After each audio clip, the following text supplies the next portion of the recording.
कहते हैं आयुर्वेदामृतम सार्वम ब्रह्मा बुद्ध्वा सनातनम ददौ दक्षाय स्वश्वेभ्याम तौ शतकृत्वे तथा। जो आज हमारे सामने चरक संहिता, सुश्रुत संहिता, अष्टांग हृदय और इस तरह से रस तंत्र सार, रस हृदय तंत्र इंटरनेशनली उन पर रिसर्च होता है, यूएस में, यूके में, जर्मनी में, फ्रांस में, दुनिया भर के देशों में, लेकिन कोई भी उसमें लिखे हुए एक श्लोक को गलत साबित कर दे, ऐसा आज तक नहीं हुआ। बिल्कुल सही कहा। सतना और रीवा के पास से आ रहा था ट्रेन से। रास्ते में मुझे किसी ने बताया कि एक छोटा सा गांव है जहां पर हड्डी जोड़ने की दवा देते हैं एक वैद्य जी। पूरे रास्ते प्लास्टर कटे हुए पड़े हैं। वैद्य जी के पास जो भी फ्रैक्चर के पेशेंट्स आते थे वो उनके प्लास्टर वहीं पर हाथों हाथ कटवाते, वहीं पर औषधि देते और हाथों हाथ ही उनसे उस पर्टिकुलर टूटे हुए अंग से व्यायाम करवाते। और बड़े ताज्जुब की बात है कि 1 से 2 घंटे में हड्डियाँ उनके यहाँ जुड़ती थी। ये ऋषियों का ज्ञान है और हमें लगता है कि टाइमलेस है। अर्श पाइल्स की बीमारी है, इस तरह के n नंबर ऑफ डिजीजेस जिसको बड़े सामान्य तौर पे मुझे लगता है कि आयुर्वेद के वैद्य पूरे देश में ठीक करते थे। ऐसे सब रोगों को पता नहीं कैसे मैजिक रेमेडी एक्ट में डाला, बाय डिफ़ॉल्ट या फिर इंटेंशनली आयुर्वेद को दबाने के लिए, पीछे करने के लिए इस तरह के एक्ट को बनाया गया। आयुर्वेद के प्रति बहुत ही सकारात्मक सरकार हमारे पास है, तो उसको आयुर्वेद से ही मध्य प्रदेश में एक बहुत छोटे से गांव में मुझे याद है कि वहाँ पर एक वैद्यों का परिवार है जो पूरी तरह से पैरालिसिस को ठीक करता है। जब हमारे देश में आयुर्वेद के वैद्य गली गली में, हर शहर में, कस्बे में, छोटे छोटे जगहों पर प्रैक्टिस करेंगे, शुद्ध आयुर्वेद प्रैक्टिस करेंगे, तो निश्चित तौर पर ये पद्धति और ज़्यादा व्यापक होगी और ज़्यादा लोगों को ये लाभ पहुंचाने में सक्षम बनेगी। तो आयुर्वेद की इतनी विस्तृत परंपरा है और मुझे लगता है कि इन सब के ज्ञान को समेटना और समेट के अपग्रेड करना, अपडेट करना और प्रैक्टिस में उतारना, ये बड़ा ही मज़ेदार काम है और सभी वैद्यों को इस काम में जुटना चाहिए, तो हम इस ज्ञान को फिर से संकलित कर पाएंगे।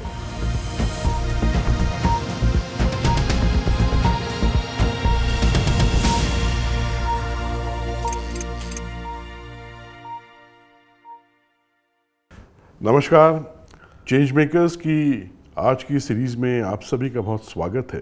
कहते हैं कि स्वास्थ्य है तो सब कुछ है और आप सभी स्वस्थ रहें, इसी कामना के साथ आज हमने एक बहुत ही विशिष्ट अतिथि को बुलाया है, डॉक्टर प्रज्ञान त्रिपाठी को, जो आयुर्वेद के प्रैक्टिशनर है। उज्जैन में मुख्य रूप से इनका आयुर्वेद का केंद्र है और पूरे भारत में उसकी ब्रांचेस हैं।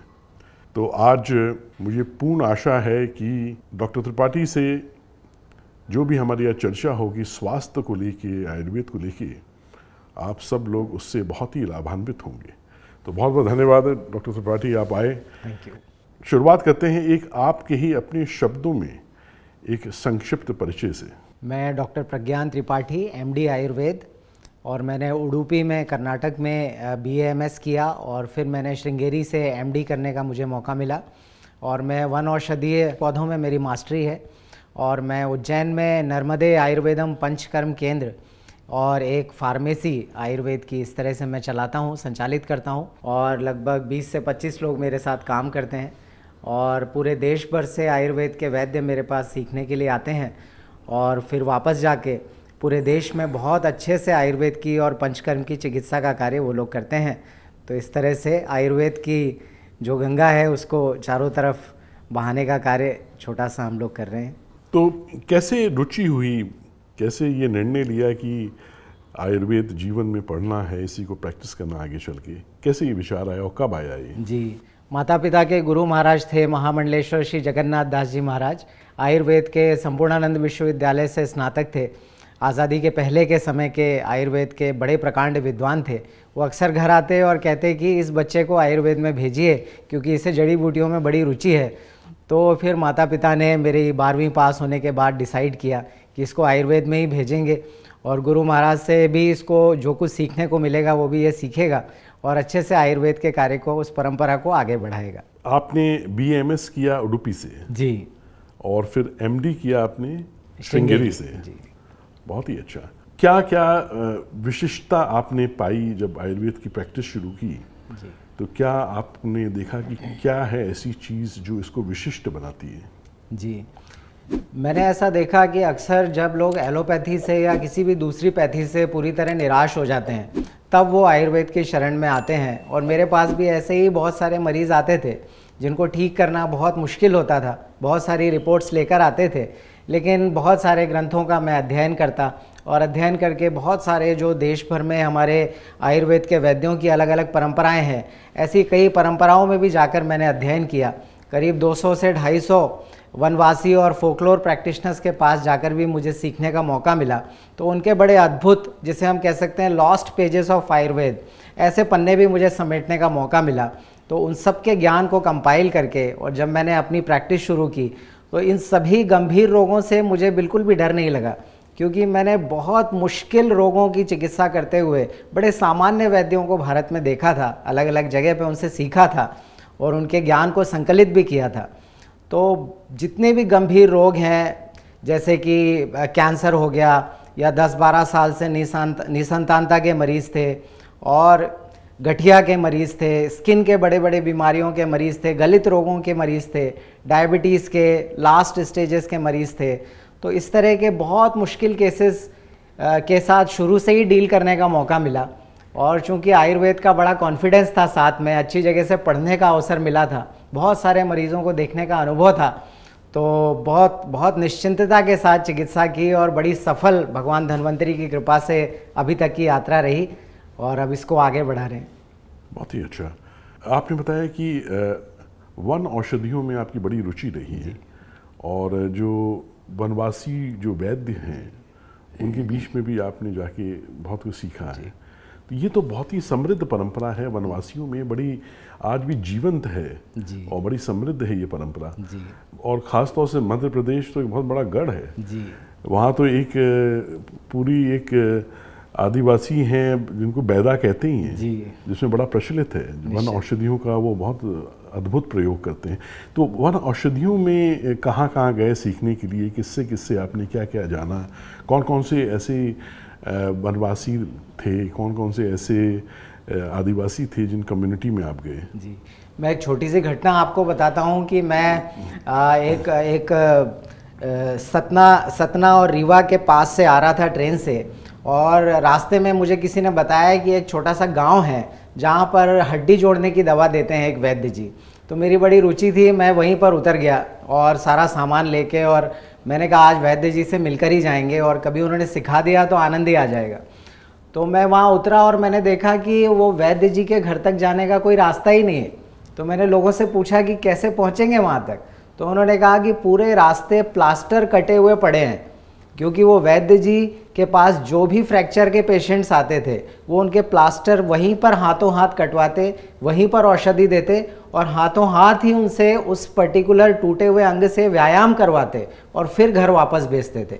तो पूरे रास्ते में प्लास्टर देखता हुआ गया, और जब वैद्य जी से मिला तो एक हनुमान जी के मंदिर में बड़े सरल से धोती पहने हुए वैद्य जी बैठे और इतने खुश हुए कि पहली बार कोई वैद्य मुझसे सीखने आया है। और मुझे बड़ी सरलता से उन्होंने अपना ज्ञान, जो उनकी औषधि बड़ी ही सरल और दिव्य औषधि का प्रयोग वो करते थे, अस्थि श्रृंखला और मूषाकर्णी, इस तरह की कई बड़ी सरल और दिव्य औषधियाँ आयुर्वेद में वर्णित हैं, उनका अच्छा संयोग बना के देते। और बड़े ताज्जुब की बात है कि 1 से 2 घंटे में हड्डियाँ उनके यहाँ जुड़ती थीं। तो ऐसे बड़े अद्भुत वैद्यों से मुझे मिलने का अवसर मिला। कई मैं ऐसे परिवारों में गया जहाँ पर पैरालिसिस के लिए 5-5, 6-6 पीढ़ी से वो लोग दवा देते हैं, और दवा देने के बाद में पेशेंट को अपने पास ही रख लेते हैं। 15 दिन, 1 महीने के बाद में वो बिल्कुल स्वस्थ हो जाता है और उसके बाद उसको वापस भेजते हैं। ऐसे ही मैं होशंगाबाद में नर्मदा जी के किनारे एक वैद्य जी के यहाँ गया। उनके यहाँ मैंने देखा कि बहुत सारे लोग काम कर रहे हैं। तो मैंने कहा, वैद्य जी आप तो खुद ही बड़े निर्धन लगते हैं, इतने लोगों को कैसे आप अफोर्ड करते हैं? तो उन्होंने कहा, ये कैंसर के लास्ट स्टेज के वो मरीज़ हैं जो जिनके घाव सड़ रहे थे, गल रहे थे, और इनके परिवार के लोग उनको यहीं छोड़ गए कि वैद्य जी आप ये बच जाए तो ठीक है, नहीं तो नर्मदा जी में इसको प्रवाहित कर देना। इतनी खराब स्थिति के मरीज़ जब उनके यहाँ पूर्ण रूप से स्वस्थ हो गए, तो ऐसे करीब 20 से 25 लोग वही उनके यहाँ कर्मचारी हैं और वही उनके यहाँ पर काम करते हैं। कहाँ पे है ये होशंगाबाद के पास नर्मदा जी के किनारे एक छोटी सी कुटिया बना के रहते हैं वैद्य जी। तो ऐसे बड़ी सुंदर यात्रा इन वैद्यों के साथ में सीखने का मौका इतना। एक वैद्य जी से मिला जो बिना किसी दर्द, जरा भी आपको दर्द महसूस हुए, और आयुर्वेद के और योग के तरीके से टूथ एक्सट्रैक्शन करते हैं, दांत निकालने का काम करते हैं। आपको पता ही नहीं चलेगा कि ना कोई इंजेक्शन, ना कोई दर्द, ना पेन किलर, कोई भी नहीं, ना कोई एंटीबायोटिक, और आपका दांत सरलता से निकल जाएगा with in fraction of seconds. तो आयुर्वेद की इतनी विस्तृत परंपरा है, और मुझे लगता है कि इन सबके ज्ञान को समेटना और समेट के अपग्रेड करना, अपडेट करना और प्रैक्टिस में उतारना, ये बड़ा ही मज़ेदार काम है, और सभी वैद्यों को इस काम में जुटना चाहिए, तो हम इस ज्ञान को फिर से संकलित कर पाएंगे। Pratyam is about dedicating to revive our rich cultural heritage, the essence of Bharat. We are bringing to life the echoes of our glorious past. We need organizations like Pratyam. It is old as well as the new rise. प्राच्यम Hindu के गौरव की गाथा गाता है। 60 साल में हमने जो खोया विरासत के रूप में, संस्कृति के रूप में, उसको वापस लाने का काम कर रहे हैं। Our mission goes beyond creating content. We are sparking a cultural renaissance. प्राच्यम एक उत्तिष्ठत का नाद है। हिंदू समाज को जोड़ने के लिए और सच्चाई दिखाने का काम प्राच्यम द्वारा हो रहा है। कई दशकों की एक आवश्यकता को प्राच्यम पूरा कर रहा है। प्राच्यम is putting out as an urgent civilization imperative. गुलामी की मानसिकता अगर कहीं पर भी अंदर धसी हुई हो ना, उसको उखाड़ फेंकने का काम प्राच्यम का कंटेंट करता है। Launching the world's first Hindu OTT platform is just the beginning. We have much more to achieve. पूरा जन जन सत्य से, तथ्य से और यथार्थ से परिचित होगा। आपका ये प्रयत्न ईश्वर की आराधना ही है। काउंटर नैरेटिव का आंदोलन आरंभ हो चुका है। Pratyam is doing an excellent job to give you knowledge which you don't get in school. I absolutely love it. I'm very happy to be a part of the Pratyam family. I extend my best wishes to you and your entire team. एक बहुत बड़ी सनातन की सेवा हो रही है, उसके लिए मैं हृदय से प्राच्यम का अभिनंदन करता हूँ। Your support can turn this vision into reality. Pratyam. Pratyam is doing a very, very good job. We Sanatanis need Pratyam. People are going back to their roots. It's important for our country. Arm yourself with the knowledge. It's almost like a movement. This is a visionary endeavor. प्राच्यम को सफलता के लिए साधुवाद। Amazing job. Strongly recommend do your contribution. Support them, subscribe them. By donating to Pratyam, you are just not giving. You are investing in our culture, our future, and our children. Reaching out to the people with the results of the research, I wish them all the very best. Join us on this journey. Donate today and become part of a timeless legacy.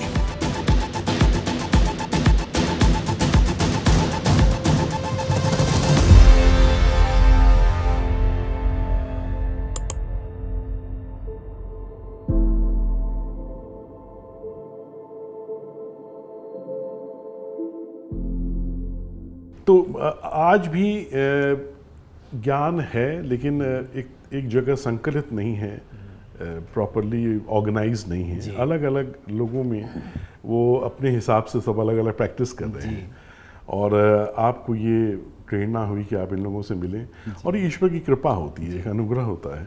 और जैसा आपने बताया कि एक संत की प्रेरणा से ही आप इसमें आए, तो निश्चित रूप से एक कृपा है, एक दैवीय कृपा होती है जो आगे प्रेरित करती है काम करने के लिए।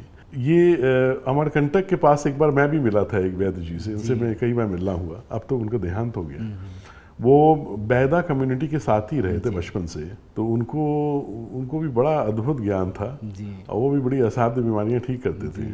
तो उनसे हमारी बहुत लंबी लंबी परिचर्चाएं होती थी आयुर्वेद को लेके। अच्छा, ये जो आजकल एक बहुत ही आम प्रचलन हो गया है कि डिलीवरी कराएंगे तो सिजेरियन ही कराएंगे, सी सेक्शन कराएंगे, और नॉर्मल डिलीवरी नहीं कराते हैं।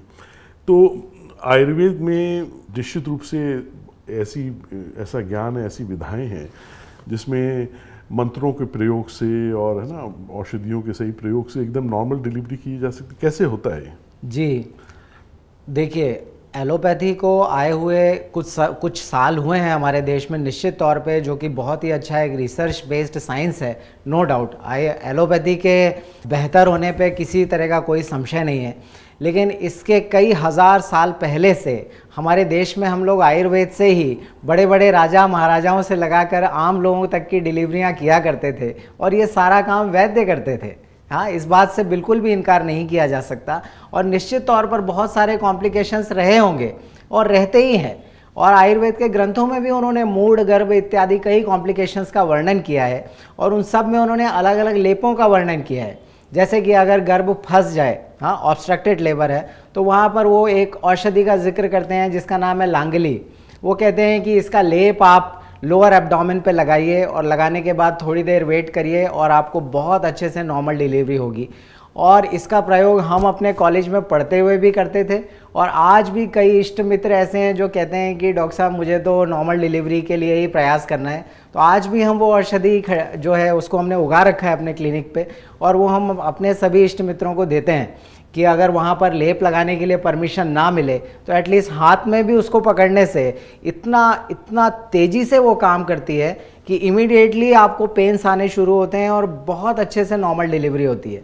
आयुर्वेद में मेरे अनुभव में ऐसा आया कि कुछ औषधियाँ ऐसी हैं जिनका पुलिंग इफेक्ट है, कुछ औषधियाँ ऐसी हैं जिसका पुशिंग इफेक्ट है।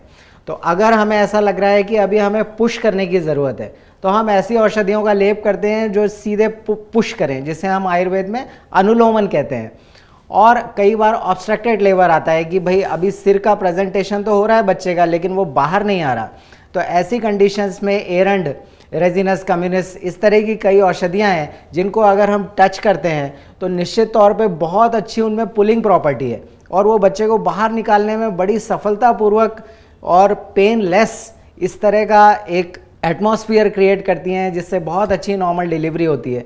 तो मुझे लगता है कि आयुर्वेद का समावेश अगर बहुत अच्छे बड़े ऑब्स्टेट्रिक्स और गायनेकोलॉजिकल ऐसे हॉस्पिटल्स में किया जाए तो हम आम लोगों के लिए और ज़्यादा मददगार साबित होंगे, और नॉर्मल डिलीवरीज़ का और पेनलेस डिलीवरीज़ का एक बहुत अच्छा सा ट्रेडिशन हम दोबारा वापस लेकर आ पाएंगे। शुद्ध रूप से आयुर्वेद नहीं तो एटलीस्ट एलोपैथी के साथ में हमें इस काम को ज़रूर करना चाहिए, क्योंकि ये समय की मांग भी है। और मुझे लगता है कि हम सभी चाहते हैं कि हमारे परिवार में नॉर्मल डिलीवरी हो, लेकिन कॉम्प्लिकेशंस इस तरह के आजकल बनते जा रहे हैं कि हम मजबूर होते हैं किसी भी तरह के सिजेरियन कराने के लिए। तो इसमें आयुर्वेद का समावेश और आयुर्वेद का जो योगदान है ये बहुत महत्वपूर्ण है, और इसको बिल्कुल समाविष्ट करना चाहिए अभी हमारे सभी हॉस्पिटल्स में। निश्चित रूप से पहली बात तो ये है कि आयुर्वेद को लोगों को और जो हमारी सरकार हैं, जो हमारा इंफ्रास्ट्रक्चर है, जितना मेडिसिन का, मॉडर्न मेडिसिन का, उनको एक्सेप्ट करना चाहिए as a very deep science है। अभी प्रॉब्लम ये है कि वो उसको साइंस मानने को तैयारी नहीं है जी। एक डॉक्टर के मुख से मैंने सुना कि उन्होंने कहा आयुर्वेद तो इट्स एन ऑब्सोलीट साइंस है। तो ऐसा नहीं है, ये ऋषियों का ज्ञान है, और हमें लगता है कि टाइमलेस है ये जी। जो हज़ारों साल पहले जो चीज़ें हैं, जो वर्णन है, वो आज भी उतना ही सही उतरता है जी। आज के परिवेश में, आज के काल में भी निश्चित तौर पे। वो कहते हैं आयुर्वेदामृतम सार्वम ब्रह्मा बुद्ध्वा सनातनम ददौ दक्षाय स्वश्वेभ्याम तौ शतकृत्वे तथा। तो वो कहते हैं कि इस तरह से हायर प्लैनेट से, या फिर हायर प्लैनेट से हम ना भी माने तो बहुत अच्छी हायर यूनिवर्सिटीज़ से, जो रिसर्च बेस्ड इंस्टीट्यूशंस थे, उनसे बहुत अच्छा सा कंपाइलेशन, रिसर्च बेस्ड कंपाइलेशन, जो कि बेसिकली सिद्धांत हैं, प्लैटिनम रूल्स हैं, जो किसी भी देश, काल और परिस्थिति में चेंज नहीं होते, इस तरह के सूत्रों को उन्होंने आयुर्वेद के ग्रंथों में सूचीबद्ध किया, जो आज हमारे सामने चरक संहिता, सुश्रुत संहिता, अष्टांग हृदय और इस तरह से रस तंत्र सार, रस हृदय तंत्र, हजारों ग्रंथ हमारे पास हैं। और इनमें से जो प्रमुख तौर पर बृहत्त्रयी और लघुत्रयी, ऐसे 6 ग्रंथों की श्रृंखला है, और इतने साल हो गए इंटरनेशनली उन पर रिसर्च होता है, यूएस में, यूके में, जर्मनी में, फ्रांस में, दुनिया भर के देशों में आयुर्वेद की बुक्स में भी बहुत सारा रिसर्च होता है, हमारे फॉर्मुलेशंस पे बहुत सारा रिसर्च होता है, लेकिन कोई भी उसमें लिखे हुए एक श्लोक को गलत साबित कर दे, ऐसा आज तक नहीं हुआ। बहुत सालों से रिसर्च हो रहा है और इनफैक्ट वो उसको पढ़ के अपने आप को अपग्रेड करते हैं कि नहीं नहीं, आयुर्वेद में जो लिखा है वो बिल्कुल शाश्वत सत्य है और किसी भी देश काल परिस्थिति में ये सिद्धांत के तौर पर इसको लेना चाहिए। It is a platinum rule, it can never be changed. तो इस तरह से ह्यूमन स्पीशीज़ के लिए जैसे सृष्टि बनाई परमात्मा ने, वैसे ही सृष्टि के साथ मनुष्य को कैसे रहना, उसके लिए एक लिटरेचर उन्होंने दिया कि how a human being should be handled, and that is called as Ayurveda. Ayurveda सिर्फ ट्रीटमेंट के लिए नहीं है, वो कह रहे हैं प्रयोजनम चास्य शास्त्रस्य स्वस्थस्य स्वास्थ्य रक्षणम आतुरस्य विकार प्रशमनम च। स्वस्थ व्यक्ति के स्वास्थ्य की रक्षा हमारी प्राथमिकता है और अगर उसको रोग हो जाए तो फिर उसकी चिकित्सा हमारे लिए अत्यंत महत्वपूर्ण है, ताकि हर व्यक्ति शतायु हो और धर्म अर्थ और काम और मोक्ष की प्राप्ति में जो स्वास्थ्य है वो उसको कहीं भी बाधक ना बने। ये आयुर्वेद का मुख्य उद्देश्य है और इस उद्देश्य की प्राप्ति के लिए हम पिछले 2-3 हज़ार सालों से हमारे ऋषि मुनि, जो कि बेसिकली उस वक्त के वैज्ञानिक थे, उन्होंने बड़ा शोध करके इस यात्रा को यहाँ तक वो लेकर आए हैं। और आज की तारीख में हम सब लोग हैं जो कि हमारा कर्तव्य है कि हम इस यात्रा को और अपग्रेड करके आज के समय के अनुसार, आज के प्रचलित विज्ञान के अनुसार इसको अपग्रेड करके हम लोगों के बीच में प्रस्तुत करें। बिल्कुल सही कहा। आयुर्वेद के 8 ब्रांचेस बताए गए हैं, जिसमें शल्य है, शालाक्य है और काया चिकित्सा है, और जिस विषय में और थोड़ा सा और मैं आपसे जानना चाहूँगा वो है भूत विद्या जी, जिसके बारे में बड़ी भ्रांतियाँ हैं, और थोड़ा सा अगर तंत्र और थोड़ा सा रस शास्त्र के विषय में और आप थोड़ा सा, तो पहले भूत विद्या के विषय में बताइए। जी। काय बाल ग्रह ऊर्ध्वांग शल्य दंष्टा जरा वृषयी, ऐसे अष्टांग आयुर्वेद का उन्होंने वर्णन किया, जिसमें जो ग्रह चिकित्सा है, जो भूत विद्या है, वो बेसिकली माइक्रो साइंस है। भूत का अगर हम अर्थ समझें प्रैक्टिकली आज के दृष्टिकोण में, तो निश्चित तौर पर ऐसे रोग हैं जो कि ऐसे रोगाणुओं से या कीटाणुओं से होते हैं जो कि दिखते नहीं। अभी कोविड लेटेस्ट यहाँ पर आकर गया है, पूरी दुनिया में तहलका मचा के गया है और हम अपनी आंखों से उस वायरस को नहीं देख सकते। इस तरह का जो विज्ञान है, जहाँ पर आपको सामने वाला जो हमारा शत्रु है वो दिख नहीं रहा, लेकिन उसकी चिकित्सा आपको करना है, उसको समूल आपको समाप्त करना है, तो वहाँ पर उन्होंने मंत्रों का जिक्र किया, वहाँ पर उन्होंने धूपन चिकित्सा का जिक्र किया। और जैसे मैं आपको एक उदाहरण बताऊं कि मैं कई बार जैन संतों की चिकित्सा के लिए मुझे वो बुलाते हैं जैन मंदिर में। अब रात में अगर किसी हमारे आदरणीय जैन संत को बुखार आ गया और बहुत तेज़ तप रहा है उनका शरीर, और वो रात में आहार नहीं लेते, जल भी नहीं लेते, अब ऐसी अवस्था में उनकी चिकित्सा करना है, उनको कोई एलोपैथी डॉक्टर को वो मना कर देते हैं कि इंजेक्शन भी नहीं लगवाऊंगा, बॉटल भी नहीं लगवाऊंगा, एक ही समय आहार लेता हूँ, उसी समय औषधि भी लूँगा। अब रात में 12 बजे सब शिष्य परेशान कि गुरु महाराज तो तप रहे हैं बुखार से, अब क्या करें। मुझे फ़ोन किया, मैं गया वहाँ पर। अब यहाँ पर काम आती है गृह चिकित्सा, क्योंकि आयुर्वेद में उन्होंने कहा कि जब आप औषधि खिला नहीं सकते, पिला नहीं सकते, तो औषधि दिखाकर, औषधि सूंघाकर और औषधि लगाकर भी आप उसकी चिकित्सा कर सकते हैं। तो मैं अपने पास से चिरायता लेकर गया। आपने सुना होगा चिरायता, गिलोय, स्वामी रामदेव और इन सब संतों की वजह से बड़ी प्रचलित हो गई हैं औषधियाँ। तो इसका धुआं करने से, अगर आप पेशेंट के पास चिरायते का धुआं करते हैं, एक गरम तवे पे 1 चम्मच चिरायता डाल के और पेशेंट को थोड़ा सा कवर करके अगर आप धुआं वहाँ पर करते हैं, तो मात्र 2 से 5 मिनट के अंदर कितना भी तेज़ चढ़ा हुआ बुखार हो, वो निश्चित तौर पे पूरी तरह से ज्वर मुक्ति के लक्षण आपको मरीज़ में देखने को मिलते हैं। इसी तरह से इसी औषधि को हाथ पैर के तलुओं में अगर हम मलते हैं, तो नर्व एंडिंग्स के स्टिमुलेशन की वजह से ये भी बहुत अच्छे से बुखार को ठीक करने में सक्षम है। तो इस तरह की चिकित्सा, जहाँ पर कि ऐसा लगे कि कुछ विस्मयकारी हो रहा है, कुछ चमत्कारी हो रहा है, लगता है कुछ तंत्र मंत्र हो रहा है, लेकिन वो तंत्र मंत्र नहीं है, वो एक्चुअली विज्ञान है, वो एक्चुअली साइंस है। जैसे मैं आपको एक छोटा सा उदाहरण बताता हूँ कि श्रीमद् भागवत महापुराण में जिक्र आया कि कौरव पांडवों का युद्ध चल रहा है और कौरवों की सेना के जो सिपाही घायल हो जाते हैं वो सुबह तक मर जाते हैं, और पांडवों की सेना के जो घायल होते हैं वो सुबह तक फिर लड़ने आ जाते हैं। अब दुर्योधन बहुत कंफ्यूज हो गया कि ये तिरछी टांग वाले जो कृष्ण हैं, ये कुछ ना कुछ ज़रूर वहाँ पर ऐसा काम कर रहे हैं कि जिससे इनके सिपाही मर ही नहीं रहे, अगले दिन फिर आ जाते हैं युद्ध के लिए। तो वहाँ जाके देखा तो कृष्ण ने अपने वैद्यों की पूरी टीम इकट्ठा की और इकट्ठा करके एक औषधि का कल्क बना रहे हैं, उसकी चटनी बना रहे हैं और चटनी बना के उसका लेप करते हैं। लेप करके और जब सुबह उस लेप को खोलते हैं तो जितने भी तलवार के घाव हैं, जितने भी तीर के घाव हैं, वो सारे घाव भर जाते हैं और सिपाही फिर से लड़ने के लिए चले जाते हैं।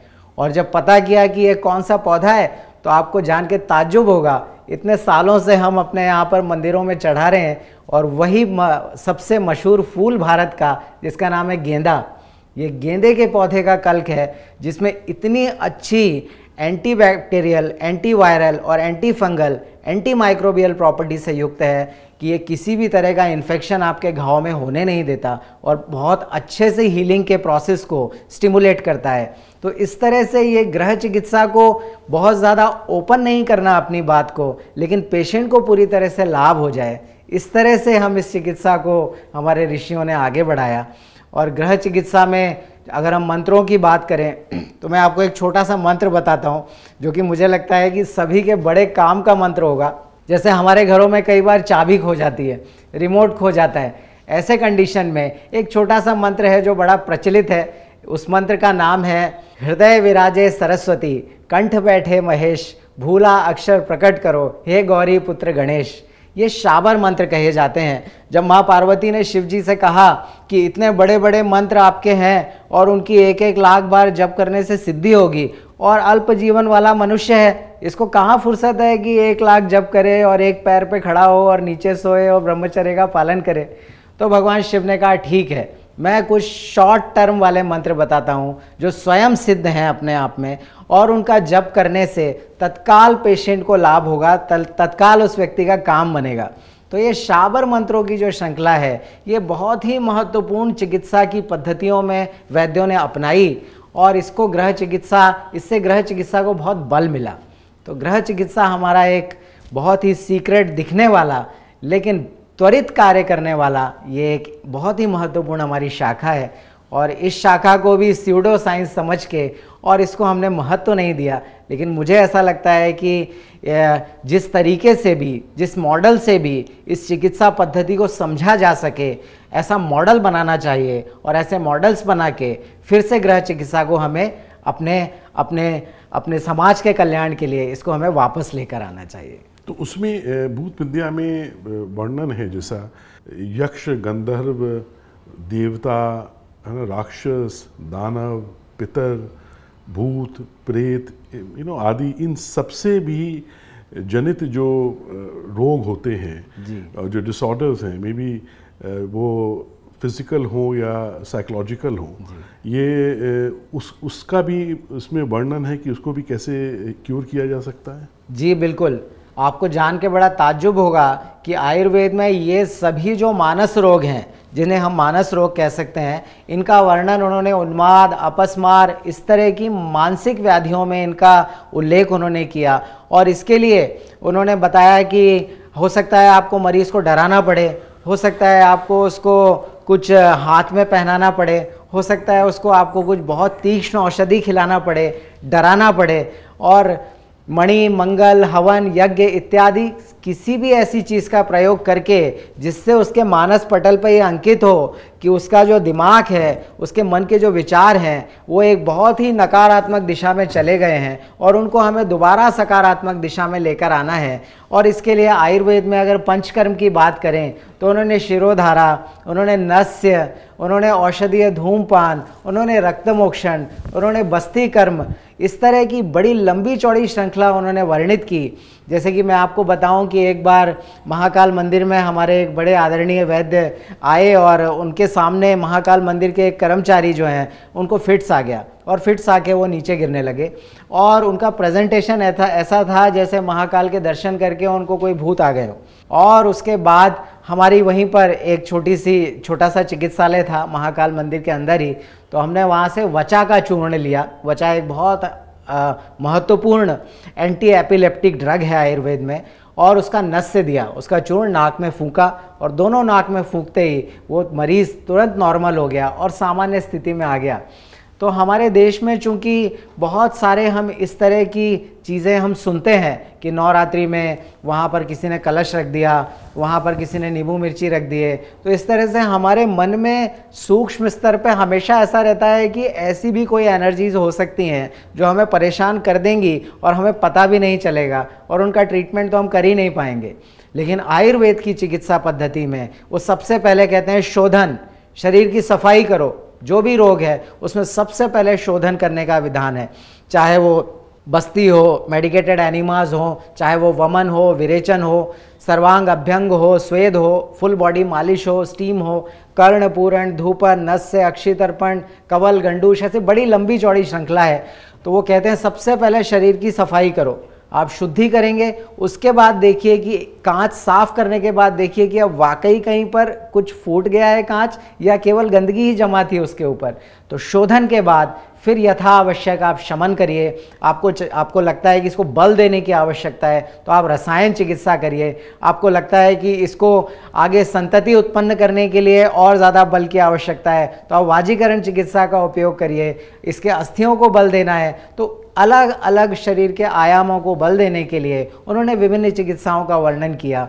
तो इस तरह से है, जब हम आयुर्वेद के बहुत ही मूलभूत चिकित्सा सिद्धांतों को समझेंगे तो हमको पता चलेगा कि ये बहुत साइंटिफिकली क्लासिफाइड एक बहुत अच्छा सिस्टम है जिसमें एक्चुअली आपके शरीर की सफाई, आपके शरीर का डिटॉक्सिफिकेशन और रिजुविनेशन दोनों एक साथ किया जाता है। तो इस तरह से हम मानस रोगों की चिकित्सा भी पंचकर्म, रसायन, शमन, वाजीकरण इत्यादि तरीकों से ही करते चले आ रहे हैं और आज भी करते चले जा रहे हैं। तो आपके अनुभव में जैसे मंत्र चिकित्सा कितनी प्रभावशाली लगी आपको? आपको जान के ताज्जुब होगा कि जब किसी कोई वैद्य अपने बहुत ही वरिष्ठ वैद्य के पास जाकर उनको प्रणाम करता है तो बड़े वैद्य जी जो गुरु जी हैं वो आशीर्वाद देते हैं कि जाओ तुम्हारे हाथ से औषधि मंत्र की तरह काम करे। इसका मतलब ये हुआ कि मंत्र चिकित्सा हमारा जो है सबसे जल्दी काम करने वाला फास्टेस्ट वे ऑफ ट्रीटमेंट जो आयुर्वेद में वर्णित है वो हमारे पास मंत्र चिकित्सा हुआ करता था। और ये मंत्र चिकित्सा को धीरे धीरे स्यूडो साइंस समझ के इससे दूर जाने की वजह से हमने बहुत सारी चीज़ों को खो दिया है। जैसे मैं आपको एक छोटा सा उदाहरण बताऊं, मेरा माइग्रेन केयर सेंटर है और जब भी कोई सिर दर्द का मरीज़ आता है तो हम उसको शिरोधारा भी करते हैं, हम उसको पंचकर्म में नस्य भी करते हैं, औषधियाँ भी देते हैं खाने के लिए, साथ में हम एक मंत्र का भी प्रयोग करते हैं। ये हमारे गुरु शिष्य परंपरा से आता है। बहुत ही सरल और छोटे छोटे मंत्रों का वो वर्णन करते हैं कि आपको शावर मंत्र, ये मंत्र सुन के आपको ऐसा लगेगा कि इस मंत्र का तो कोई अर्थ ही नहीं निकल के आ रहा, लेकिन ये मंत्र इतनी जल्दी काम करता है कि हमारे लिए ये अकल्पनीय है। वो कहते हैं काली चिड़ी कल कल करे, फल फूल सब खाए, महावीर की किलकार से आधा शीशी जाए। ये सिरदर्द का एक बड़ा छोटा हमारा पारंपरिक मंत्र है और इसका प्रयोग आज तक जितने भी मरीजों पे मैंने किया है तत्क्षण उसी क्षण उनको सिरदर्द में राहत मिलती है, सिरदर्द से वो निवृत्त होते हैं। और इस तरह की अन्य बीमारियों पे काम करने वाली बहुत सारी मंत्र चिकित्सा जो आयुर्वेद में वर्णित है, शास्त्रोक्त है, बड़े बड़े ऋषि मुनियों के द्वारा अच्छे और बड़े प्राचीन ग्रंथों में वर्णित है, उन सब का प्रयोग भारत में बहुत सारे वैद्य करते हैं। और वैद्यों के अलावा हमारी दादी, नानी, मामी, हाँ, कितने सारे लोग हैं जिनको बिच्छू का मंत्र पता है, जिनको सांप का मंत्र पता है, जिनको पेट दर्द का मंत्र पता है। तो ये सारे मंत्रों को केवल स्यूडो साइंस समझ के और उनको भूल जाना, ये तरीका गलत है। एक अच्छा मॉडल बना के, ऐसा मॉडल बना के जिससे कि हम इन मंत्रों को और इनके प्रभाव को और इनके ऑरा को हम एक्चुअली देख सकें, मुझे लगता है कि उसको साइंटिफिकली अपग्रेड करने की आवश्यकता है और हम सब प्रयास करेंगे तो ये ज़रूर होगा।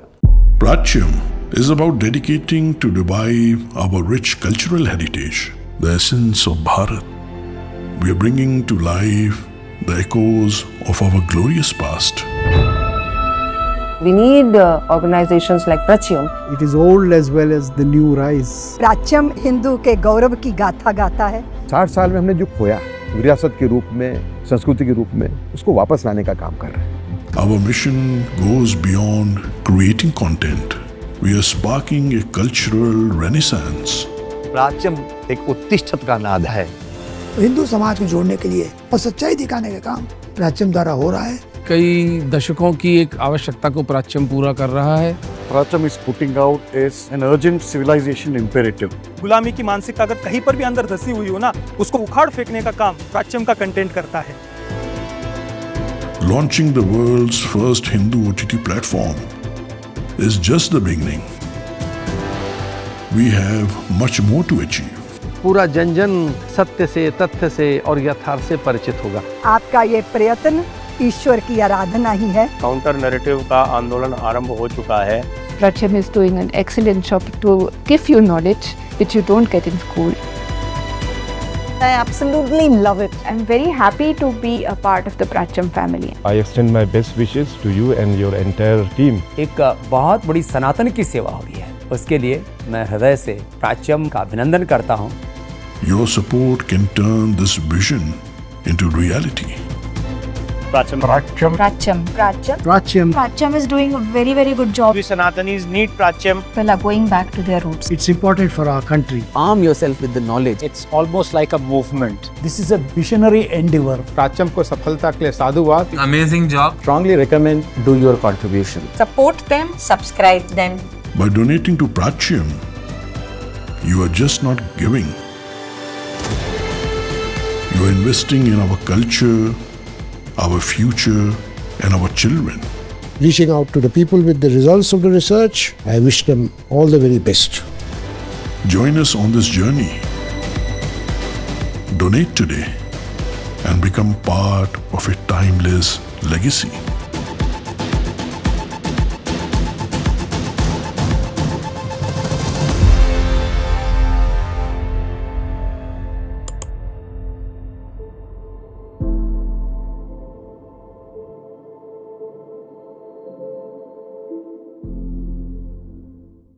वो कौन सी दुष्कर बीमारियां हैं जो मॉडर्न मेडिकल के लिए बहुत बड़ी चुनौती हैं विश्व भर में, लेकिन अपनी प्रैक्टिस में आप उसको ट्रीट करने में और क्योर करने में आप सफल हुए?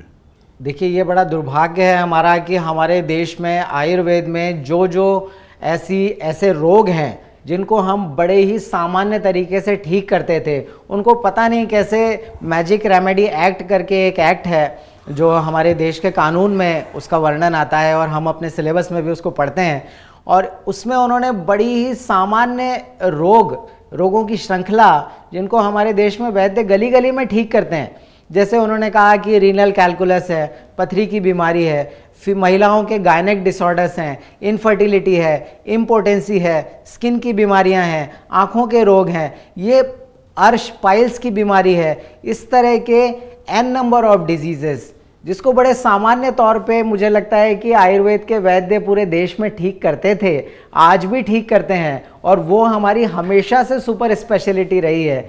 ऐसे सब रोगों को पता नहीं कैसे मैजिक रेमेडी एक्ट में डाला कि इस तरह के रोगों की अगर कोई चिकित्सा करेगा या क्लेम करेगा कि मैं इन रोगों को ठीक कर सकता हूँ, तो वो एक जो पनिशेबल एक्ट होगा।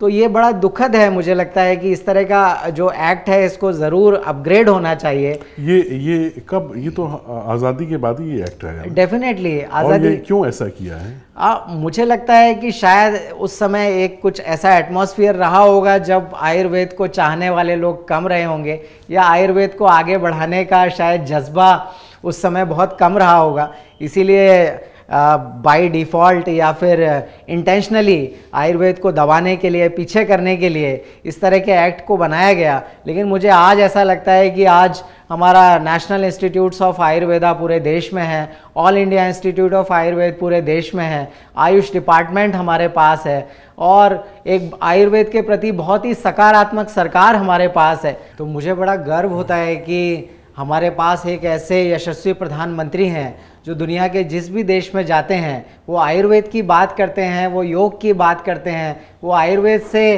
पूरी दुनिया के सब गंभीर रोगों को ठीक करने की बात करते हैं, वो आयुर्वेद में रिसर्च की बात करते हैं। पूरे देश में जामनगर से लगा के और NIA हमारे जयपुर से लगा के त्रिवेंद्रम तक 50 ऐसे इंस्टीट्यूट्स हैं जहाँ आयुर्वेद पे इतनी सारी रिसर्च हो रही है। आज हमारे मोदी जी कहीं बाहर जाते हैं तो कोई उनके दूसरे देशों के प्रधानमंत्री, राष्ट्रपति उनके पैर छूते हैं, उसका कारण भी आयुर्वेद है। उनके परिवार के किसी व्यक्ति की आंखें ठीक करवाई आयुर्वेद से माननीय मोदी जी ने। जयसूर्य आता है भारत में, मध्य प्रदेश में, होशंगाबाद के पास और पातालकोट के पास, और वहाँ पर उसकी टांग जो कि ठीक होना लगभग असंभव थी, जो चोट उसको लग गई क्रिकेट खेलते समय, उसका पैर पूरी तरह से ठीक होता है। और ना जाने ऐसे कितने उदाहरण हैं। अमिताभ बच्चन को जब मुंह में पैरालिसिस हो गया था एक पंच पड़ने की वजह से, तो उसको आयुर्वेद से ही मध्य प्रदेश में एक बहुत छोटे से गांव में, मुझे याद है कि वहाँ पर एक वैद्यों का परिवार है जो पूरी तरह से पैरालिसिस को ठीक करता है। उनके पास जाकर के उनकी चिकित्सा हुई और वो आज डायलॉग डिलीवरी करते हुए और कौन बनेगा करोड़पति में हम उनको देख रहे हैं, मुस्कुराते हुए, चिल्लाते हुए, एक्टिंग करते हुए। तो मुझे लगता है कि आयुर्वेद का जो कंट्रीब्यूशन है वो अमूल्य है। और जितनी भी भ्रांतियां आयुर्वेद और अभी मॉडर्न साइंस और मॉडर्न रिसर्च को लेकर के है, मुझे लगता है कि ये सभी भ्रांतियों को समाप्त करने का ये एक बहुत अच्छा समय आया है।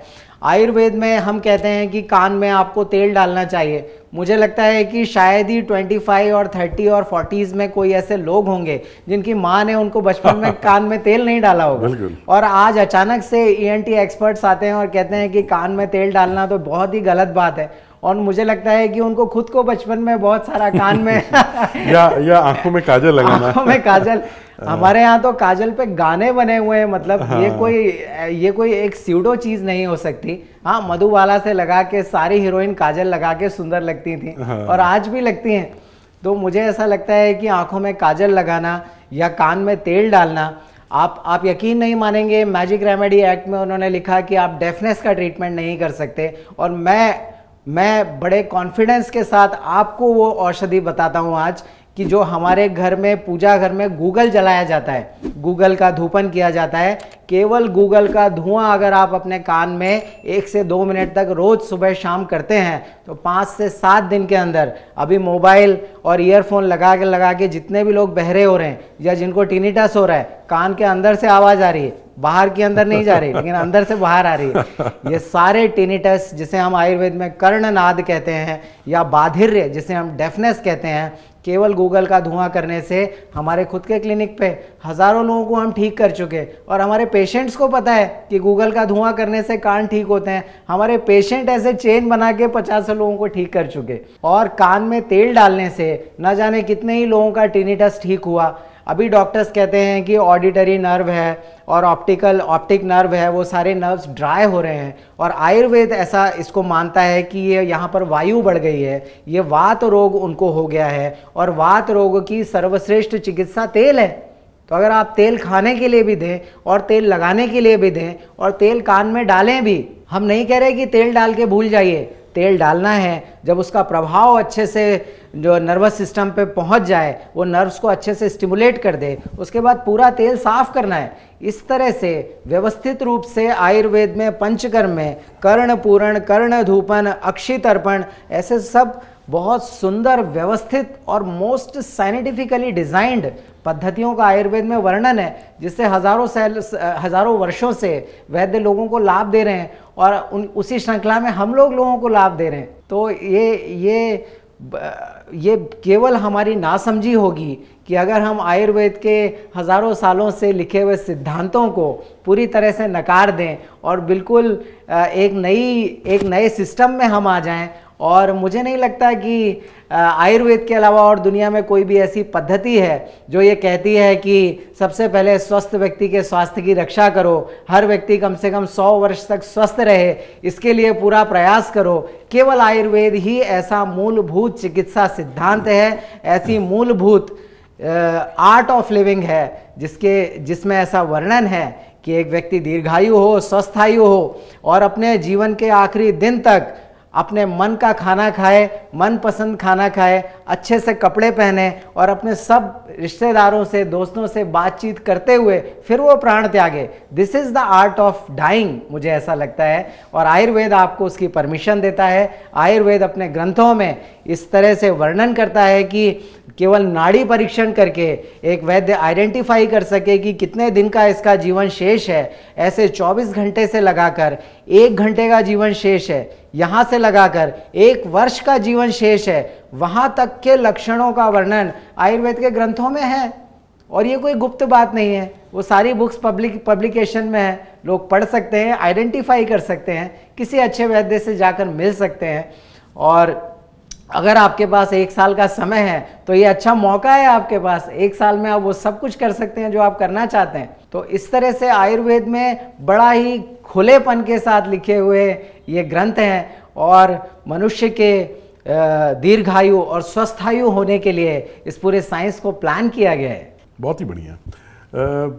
ये जो आयुष मंत्रालय जो शुरू हुआ, सरकार ने शुरू किया, जो वर्तमान सरकार है, कितना इफेक्टिव है ये? क्या, और इस पे मैं आपकी एकदम बेबाक एक ओपिनियन जानना चाहूँगा, क्योंकि जो अच्छे कार्य हो रहे हैं उसकी प्रशंसा करना आवश्यक है और जहाँ नहीं हो रहे हैं उस ओर सरकार का ध्यान दिलाना भी हमारा कर्तव्य है। मुझे ऐसा लगता है कि आज अगर एलोपैथी भारत में नंबर 1 चिकित्सा पद्धति है तो उसका सबसे बड़ा कारण ये है कि उसके बहुत सारे प्रैक्टिशनर्स पूरे देश में हैं, बहुत सारे प्राइवेट हॉस्पिटल्स हैं, बहुत सारे गवर्नमेंट हॉस्पिटल्स हैं, बहुत सारे गवर्नमेंट प्रैक्टिशनर्स हैं और बहुत सारे प्राइवेट प्रैक्टिशनर्स हैं। तो मुझे ऐसा लगता है कि एक चिकित्सा पद्धति को अगर आगे बढ़ना है और नंबर 1 पर पहुंचना है या फिर बहुत व्यापक स्तर पे उसको अपने आप को फैलाना है तो हमें सबसे ज़्यादा फोकस करना पड़ेगा आयुर्वेद के प्रैक्टिशनर्स पर। जब हमारे देश में आयुर्वेद के वैद्य गली गली में, हर शहर में, कस्बे में, छोटे छोटे जगहों पर प्रैक्टिस करेंगे, शुद्ध आयुर्वेद प्रैक्टिस करेंगे, तो निश्चित तौर पर ये पद्धति और ज़्यादा व्यापक होगी और ज़्यादा लोगों को ये लाभ पहुंचाने में सक्षम बनेगी। तो मुझे ऐसा लगता है कि आयुष विभाग जो हमारे भारत का एक बहुत ही महत्वपूर्ण भारत सरकार का विभाग है, जिसके होने से हम सब वैद्यों का कॉन्फिडेंस बढ़ा है और हम सब वैद्यों को ऐसा लगता है कि अब हमारी भी सुनने वाला कोई है।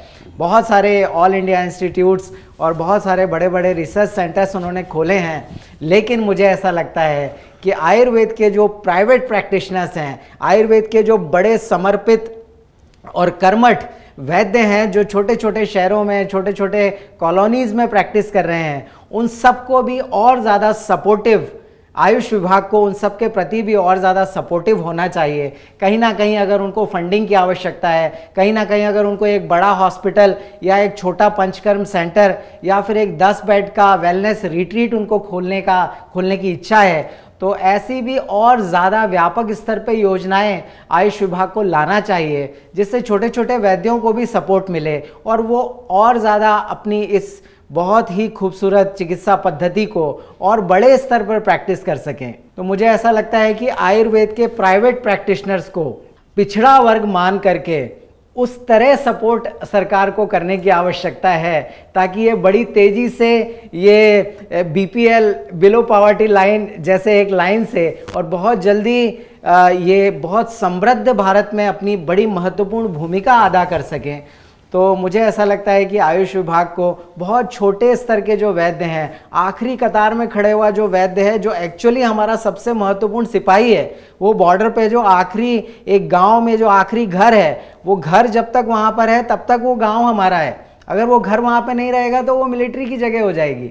तो इस तरह से जो एक एक वैद्य बड़ी मुस्तैदी से एक एक कोने में देश के तैनात है, इनको और ज़्यादा सपोर्ट करने की ज़रूरत है। सरकार को चाहिए कि उनको बिल्कुल गोद ले ले और गोद लेके जिस तरह का भी सपोर्ट चाहिए आयुष विभाग एक एक वैद्य को सपोर्ट करे।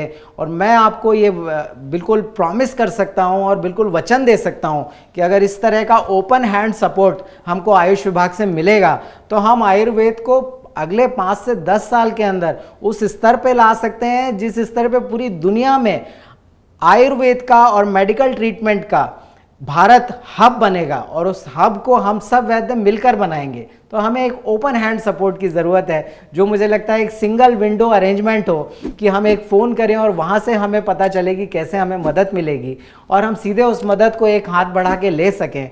और इस तरह से अगर एक मैकेनिज़्म अगर आयुष विभाग डेवलप करता है तो निश्चित तौर पे बहुत तेज़ी से हम सब छोटे छोटे वैद्य एक दूसरे का हाथ पकड़ के आगे बढ़ रहे हैं और इसमें अगर एक बड़ा सपोर्ट मिलेगा तो हम इसको बहुत तेज़ी के साथ तेज़ी से आयुर्वेद के काम को आगे बढ़ा पाएंगे।